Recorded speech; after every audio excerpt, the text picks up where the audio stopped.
Hello friends, this is Maria Riles with the Hemphill branch of the Greensboro Public Library. Today we're going to learn how to make an animal sculpture. Now a sculpture is a type of art project that's three-dimensional. It's not flat like a painting or drawing. It stands up or sometimes it hangs from a wall or a ceiling, but it has shape and size in all directions, not flat. So here is my little cow sculpture. And he does stand up on his own, and if we do this correctly, he can even walk. So let me show you what you need to create this project. You'll need the template. We have these available at the Hemphill Branch Library. If you would stop by, while supplies last, you can pick up the template and a little instruction sheet. This template has a little diagram that shows you what to cut and what to fold, and then it has 3 blank templates that you can decorate to create 3 animals. And you can use the empty space over here to draw the face or head for your animals. So you'll need one of those. You'll need some markers, pencils, or crayons to decorate your animal. You'll need some scissors to cut out the rectangular pattern and the dotted lines and the face or head. And then you'll need a little bit of glue to glue the face onto your animal. So let me show you what to do. I went ahead and colored one here. I had done my brown cow, and then I decided, let's make a zebra. So I drew a little zebra face. There he is. You don't want the head or face to be too big or too heavy because it will throw your animal off balance. So just a little one. And then I colored some stripes onto my rectangular template. And now we're going to cut it out. I want to show you first on a blank one because it will be easier for you to see what I'm cutting and folding, and then we'll do it on the zebra pattern. So start by cutting your entire rectangle out.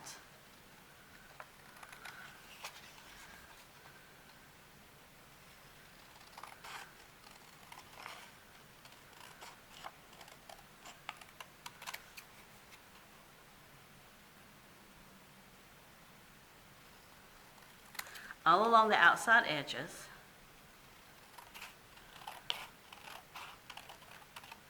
And then there are some dotted lines here and here, so we'll cut those all the way to where the solid line starts, and here,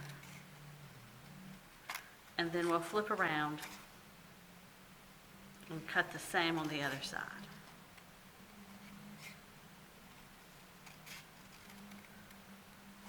So then, to create your 3D or sculpture animal, you're going to fold the legs down on each side, making sure they're straight and lined up with the edges. This one as well. And then the other side.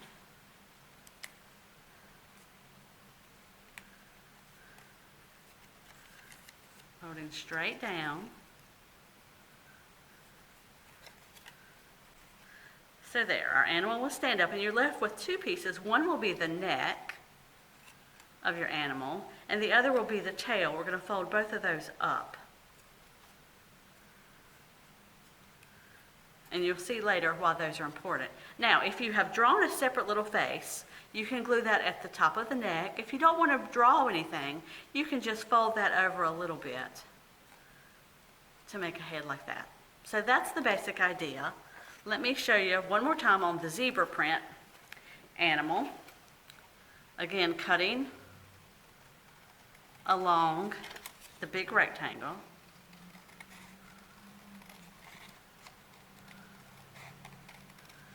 All the way around.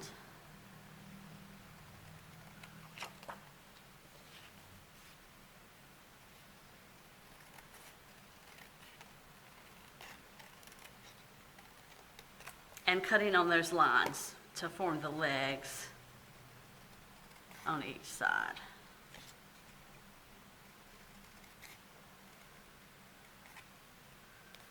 And on the other side.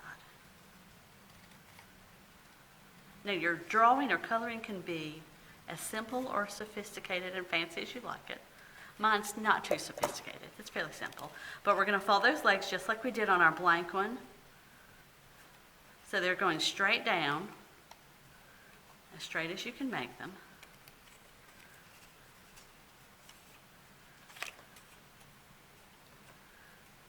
the neck up a little bit on that side. On the other side, folding the legs down again.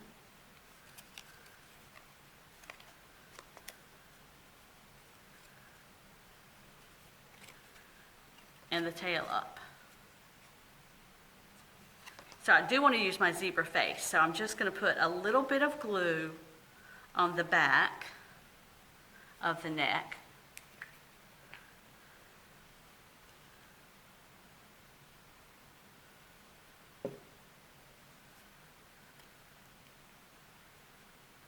And pressing that on, let it dry just a little bit.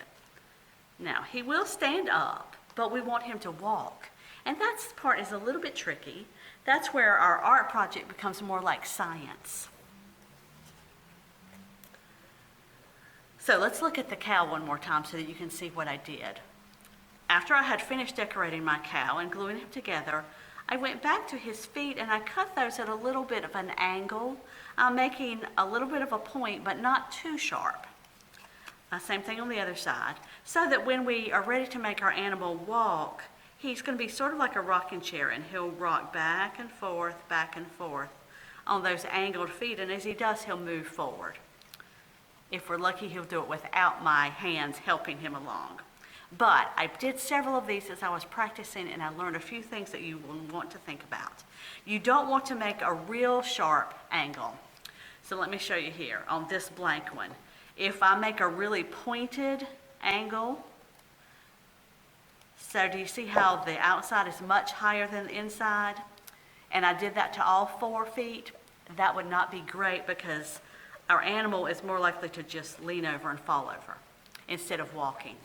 So what we want to do is just cut a slight angle. You have 3 opportunities on your template to make this work out. So we're going to start with a very tiny triangle, starting in the middle and just cutting up slightly. So that one is much less pointed. We're more likely to have success with our walking animal if we just do a slight angle. And then one thing that you might try, which I think will work pretty well, is instead of just cutting a straight line, cut a little bit of a curved line. You guys have seen a rocking chair, and you know how it has sometimes they're called runners.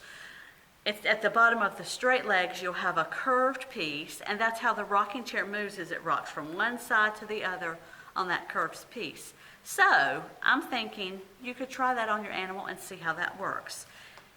Definitely don't make a sharp pointed angle, either a slight angle or a little bit of a curvy line from the middle to the outside.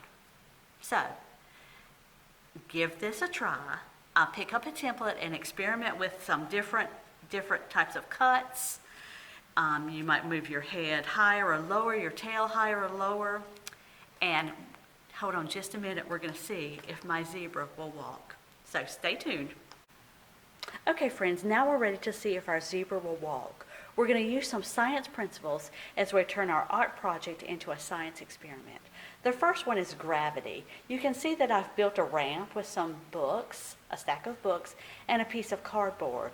As we start our zebra at the top of the ramp and he walks toward the bottom, that's the principle of gravity. Also, the principle of friction will come into play.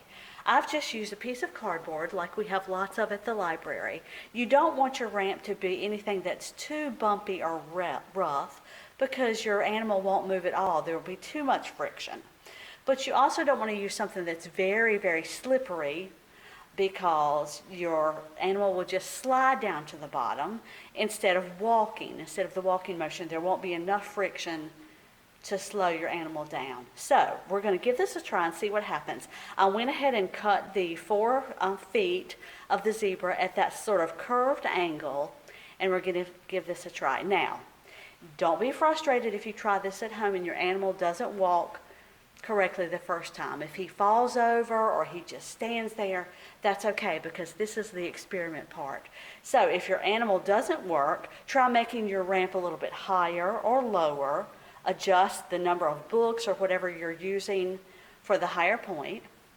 You can move his head up a little higher or his tail up a little higher and see if that makes a difference. you can look at the sort of angle that you cut your feet and maybe make that a little bit more of an angle and see if that will make a difference. So whatever happens, don't be frustrated.